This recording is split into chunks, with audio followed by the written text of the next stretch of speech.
from St. Louis Public Radio. This is Politically Speaking. Hi, everybody. This is Jason Rosenbaum, a politics correspondent with St. Louis Public Radio. I'm in Washington, D.C. right now for NPR's Weekend in Washington event. And before I spoke about Missouri redistricting, along with Cap Radio's Laura Fitzgerald and NPR's Acacia Squires and Larry Kaplow, I interviewed Missouri Senator Eric Schmitt in his office in Washington, D.C. We spoke on Thursday afternoon when the federal government was still shut down.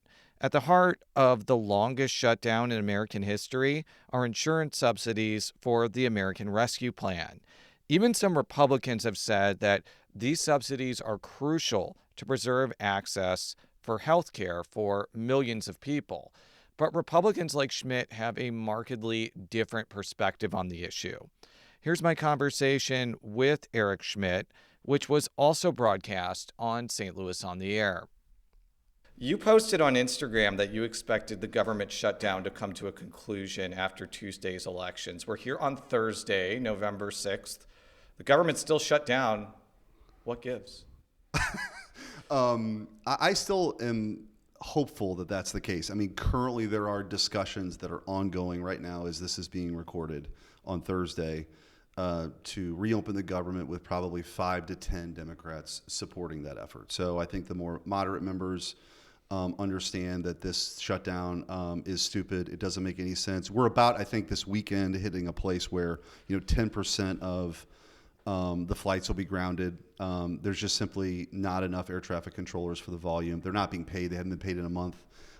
So that's why I think it's going to end. I could be wrong. I said on the Instagram post, I could be wrong, but I do think there's nothing that's rational about this for the Democrats other than this is an effort by many of them to show that they're willing to fight against Trump, and they didn't want to do anything before the energy of Tuesday's election. So I think I'm still hopeful that it ends this week. A lot of Republicans, including you, have pushed back against extending the ACA subsidies that were in the American Rescue Plan. But given that expanding affordability was seen as such a big issue in Tuesday's election, wouldn't it make sense to temporarily extend that until Republicans come up with a different sort of plan? Well, we should talk about the affordability writ large. We can have that conversation, but let's talk about Obamacare and the effects.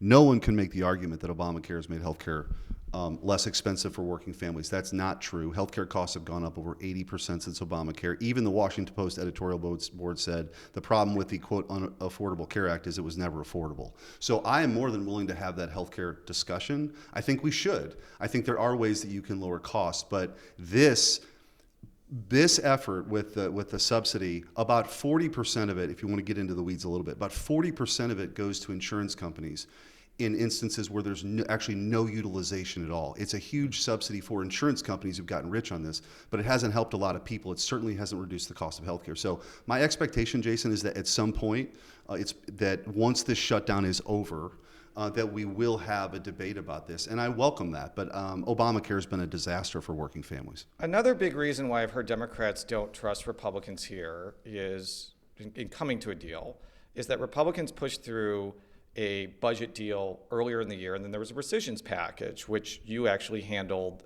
that legislation in the Senate. Why should they agree to buying more time to keep the government open, to have that sort of negotiation, if rescissions are always going to be on the table? Well, so I think it's important to understand the process. All we're saying is, what does a clean CR mean? We're asking for a clean CR. Republicans aren't asking for less spending. We're not asking for more spending. I actually don't think a lot of Republicans are terribly thrilled about that, but it gives time to work on appropriations bills, okay?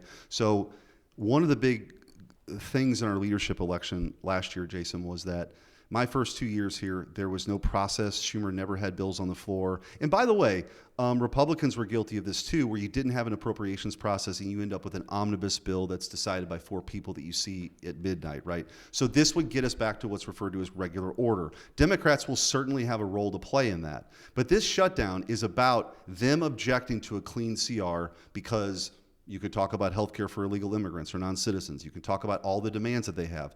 But when it comes to rescissions... And they would say that that's not true. Okay, well, they can say that, but it is true because they're... Isn't it just based off like emergency room care for them? No. Well, part of that is, but it's absolutely true that states are using federal dollars to fund for health care for illegal immigrants. Which I think is actually true in like Illinois, for instance. Right. Go. And so what we did is to close that loophole in the One Big Beautiful Bill that we passed, and they don't like that. So the only offer that's actually on the table by the Democrats right now, I'm not sure that's where we'll end up, is that they want to rescind all of the Big Beautiful Bill in the rescissions package, right? That's what they want to do. That's just not going to happen, right? And that's never been injected into a CR. Usually the exit ramp for funding bills is a clean CR. That's where we're at. That's where we're always going to be. As it relates to rescissions, you're right. I did handle it. There's a process.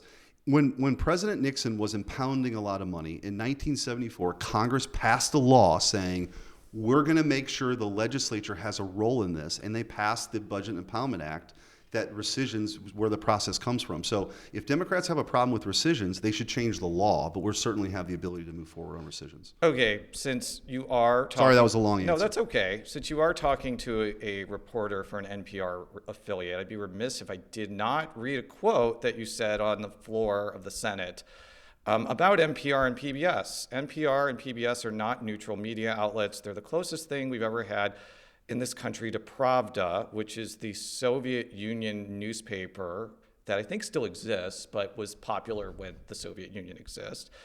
And then they are arms of left-wing activist class, taxpayer-funded propaganda masquerading as journalism. You know, that really hurt my feelings, first of all, but you know, well, that's not personal to you. As you know, I actually have a lot of respect for you as a reporter. However, there's a lot of programming on NPR that a lot of people find very objectionable and biased. There's no question about that. And the truth of the matter is the $1 billion that was in the rescissions is 1% of NPR's budget. St. Louis Public Radio gets about $575,000 from NPR. That's about 6% of their budget. So we're talking about 0.06% of St. Louis Public Radio's budget. Yeah. And my understanding is there's a fundraising campaign that raised over $800,000. Congratulations, but I don't think the taxpayers should have to subsidize stuff that they find really objectionable. One point that I did want to press you on, and then I will move on to other topics because I don't want to spend the whole time on this. You Sure. mentioned a statistic from a former NPR editor where I guess 87 reporters or staffers were Democrats and 0 were Republicans. I didn't find that statistic to be particularly meaningful because if they all live in Washington, D.C. or Maryland, which are closed primary states, of course they're going to vote in Democratic primaries. Like I vote in Democratic primaries in St. Louis County because I live in a 90% Democratic area. Why use that statistic to prove bias if it's not a good one? Well, because I hear a lot about like diversity, but it seems that ideological diversity is never really part of the discussion. I just think that's an overwhelming number. By the way, that statistic came from a whistleblower who was in fact a Democrat who found it objectionable, the bias that he saw in the DC NPR office. All right. Now I want to move on to immigration. Sure. Earlier this year, President Donald Trump suggested that it may be worthwhile to send the National Guard into St. Louis at the behest of the president of Union Pacific. But given that the state just reestablished control of the St. Louis Police Department, was it wrong for the president to suggest that before state control has a chance to either succeed or fail, given that it's only been in effect for like 4 months? Well, first of all, I talk to the president very frequently. That topic has never come up in our conversations. What has, actually, I'm very proud of this. St. Louis, my approach has been, as a former attorney general, I care very deeply about the St. Louis region as a native. We have, in the confirmation process with Kash Patel and Pam Bondi, Kash Patel talked about getting FBI agents out into the field. And I said St. Louis would be a great place to start. So St. Louis now is getting the largest per capita infusion of FBI agents to take on violent crime in the country. So that's our approach right now. I mean, all options are always on the table, but I think that's sort of the approach for federal law enforcement to work in coordination with local law enforcement. I've talked to Mayor Spencer about this. I've been in communication with all the local officials on this and FEMA, all kinds of stuff. We want to try to work collaboratively. I think this is an area where you could find bipartisan agreement. Have you been watching any of the videos coming out of Chicago? I mean, I've seen, I'm sure, clips. Yeah, sure. Yeah, and some of them are pretty disturbing, like tear gas in neighborhoods, people getting pushed down, even tear gassing the Chicago Police Department. I read a report, too, that the Department of Homeland Security is claiming people are assaulting ICE officers, and then those people who are accused of that are immediately released without charges. Do you think that, and it's not just ICE, it's also Border Patrol, too. Do you think that, like, there needs to be, like, a little bit more thought about how that operation is going? Well, I think that you have 1,000% increase on attacks on ICE agents. And I do think there is a segment, take Antifa, for example, that's very well coordinated. They throw firecrackers to get ICE agents to come out. They assault them with Molotov cocktails. So these agents are under a lot of duress and a lot of stress because they're being attacked at a level we've never seen before, all for doing their jobs. And I think what this is really about is there's a lot of people that just don't want immigration enforcement at all, and this rage is coming out on the streets. And so I think they should be protected. Obviously, I think they should abide by all protocols, but they have an important job to do, which is to enforce our federal immigration laws. And I think the violence we've seen on federal ICE agents is really disturbing. You saw that in Los Angeles, you've seen that in Portland, and you see it in Chicago. So here's a dispatch from the economist Daniel Knowles. The preliminary injunction here in Chicago is just like normie white liberal after normie white liberal, describing how federal agents beat them, shot at them with pepper balls, pointed guns at them, threw flashbangs and tear gas at them. To be clear, it was absolutely not all white witnesses. I was not there for the entire hearing, but it was striking how a decent number of the witnesses were exactly the sort of lily white, not at all activist type people who do not normally get threatened like this by law enforcement. Does that kind of cut against your idea that a lot of people on those videos are Antifa? I mean, I'm from the suburbs of Chicago. I know exactly the people that Daniel Knowles is talking about. They're not Antifa. Okay. I wasn't following that exactly. I think people have a right to have their opinion heard. You do not have the right to impede the enforcement of our federal laws. So if you think it's appropriate for you to block ICE agents who are in danger of being assaulted themselves, you're wrong and you should be prosecuted for it.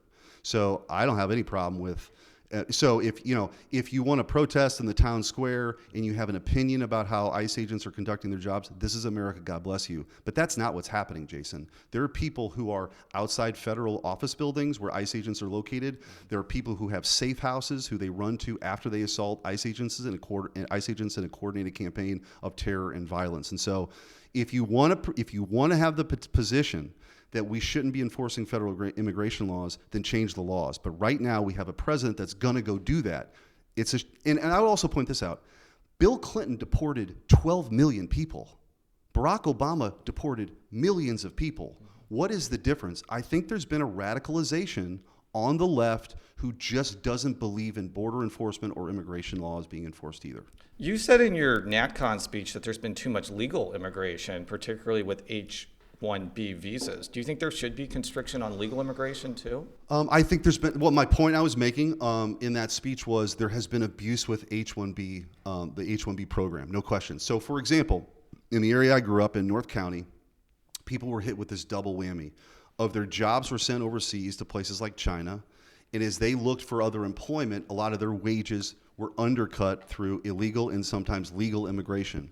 You're seeing that now with white-collar jobs, right? You're seeing at Microsoft thousands of people being laid off to bring in H-1B workers from other countries who have no particular skill greater than the American workers, except they're more compliant and they're cheaper. And I have a problem with that. And so I think, yes, is there a place for the best and the brightest, a selective group? Of course, but that's not what's happening right now, and that's the point I was making. You recently unveiled legislation that would target something called nitazines. What would this bill do, and what is the broader goal you're trying to accomplish here? So people are probably more familiar with fentanyl, which is really potent. Nitazines can be 40 times as potent as fentanyl. So they're typically produced or sourced in China. They make their way through Mexico, typically through the cartel networks, and then for drug dealers and traffickers, it's made part of cocaine or weed or whatever. So it's potentially very, very deadly. And so it would codify, number one, making it a Schedule I substance so law enforcement has the tools necessary to enforce it and try to prevent it from coming in the country in the first place, but then also, and go after the people that are distributing it. But then also it would give special sanction powers to the government to go after entities that are producing it. So trying to get in front of it. We talk a lot about targeting the supply, which I think is absolutely something we need to talk about. What about the demand? I don't think cartels are going door to door and just being, please buy my fentanyl or my synthetic opioids. Is it time to have a hard conversation about how Americans who take these drugs, with the caveat that sometimes it's mixed into some of the other drugs unknowingly. I want to make that clear. That their demand is partially responsible for the drugs coming into this country. Well, I think there's two responses to that. One is, I think that take a lot of towns in the Midwest that have been hollowed out by these terrible trade policies. Jobs were sent to China, and in many ways they were replaced with drugs and despair. And I do think that's a real problem, and I think we should have policies that address that. It's why we're trying to onshore, reshore a lot of industries, bring manufacturing back, give Americans real opportunities to succeed. But I also think what's really unfortunate about all of this is that people make mistakes, right? Mm-hmm. People make mistakes, or people use drugs, and I think that mistake shouldn't mean they're dead. You know? Right, and I just to interject, like, I am absolutely... No, I know you're not advocating... No, I'm not advocating that these people be locked up, but I am also saying that from reading reports from my coverage of child abuse cases, like, this is not a situation where it is a victimless crime sometimes. If somebody leaves fentanyl on their counter and their kid ingests it, the kid can die instantly. Right. So this is why I'm talking about the demand here. No, I understand that. But I also think that...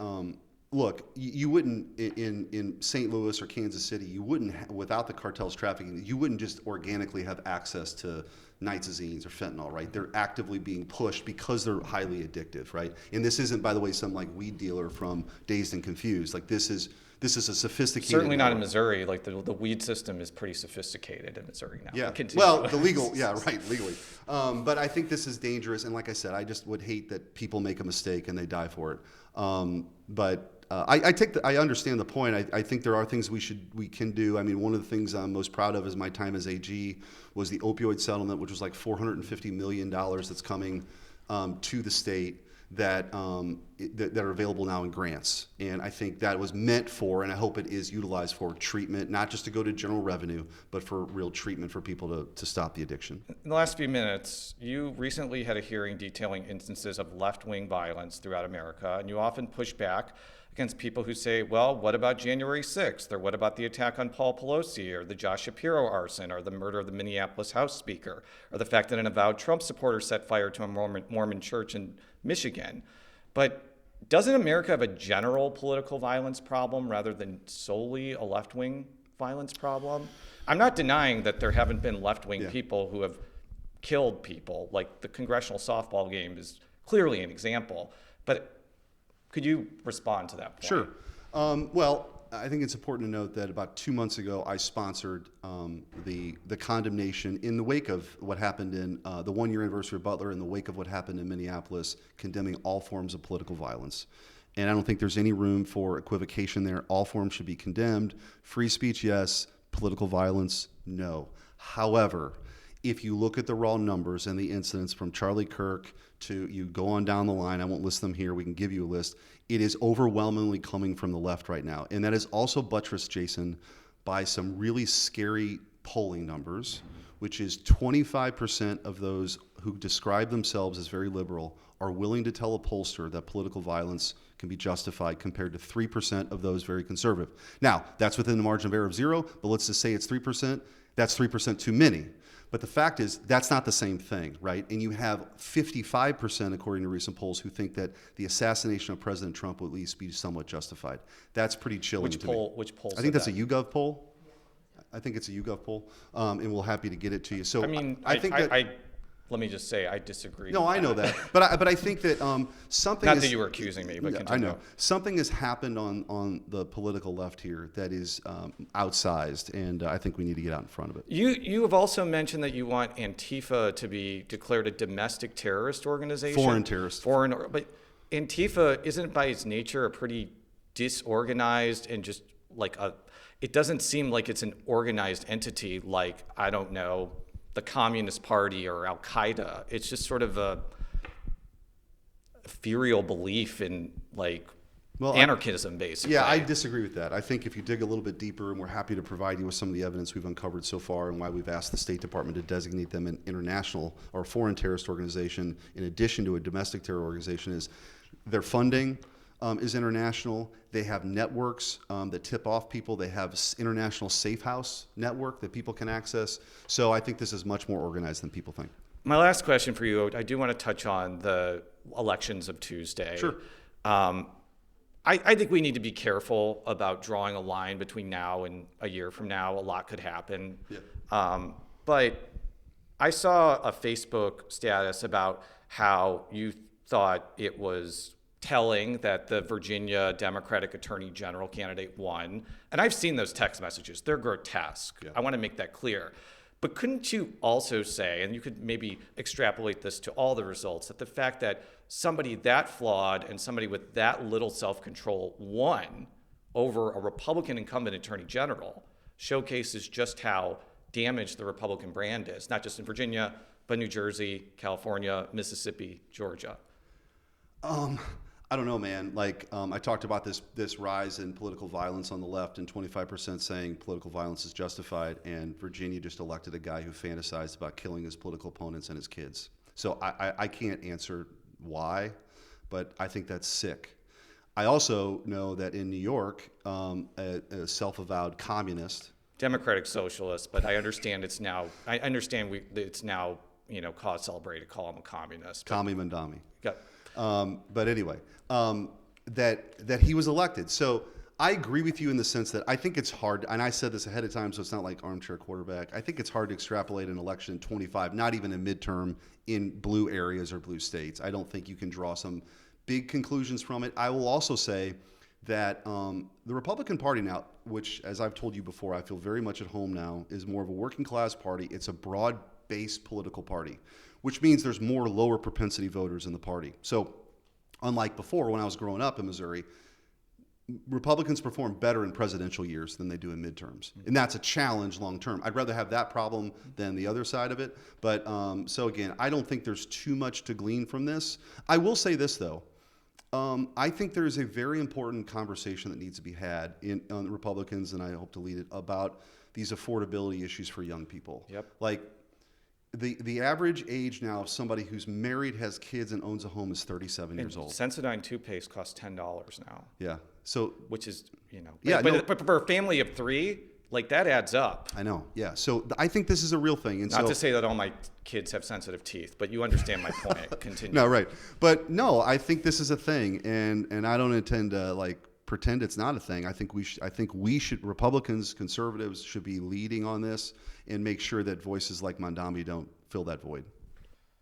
That was Missouri Senator Eric Schmitt, a Republican. That was Missouri Republican Senator Eric Schmitt, who spoke with me in his office in Washington, D.C. You can follow all of our coverage of Missouri, Illinois, and St. Louis politics by going to stlpr.org. I'm Jason Rosenbaum, and thank you for listening. Politically Speaking is produced by Sarah Kellogg, Rachel Lippman, and me, Jason Rosenbaum. The show is edited by Fred Ehrlich. Read all of our coverage at stlpr.org, and if you haven't already, make sure to subscribe to Politically Speaking by searching the term Politically Speaking on Apple Podcasts. From St. Louis Public Radio. This is Politically Speaking.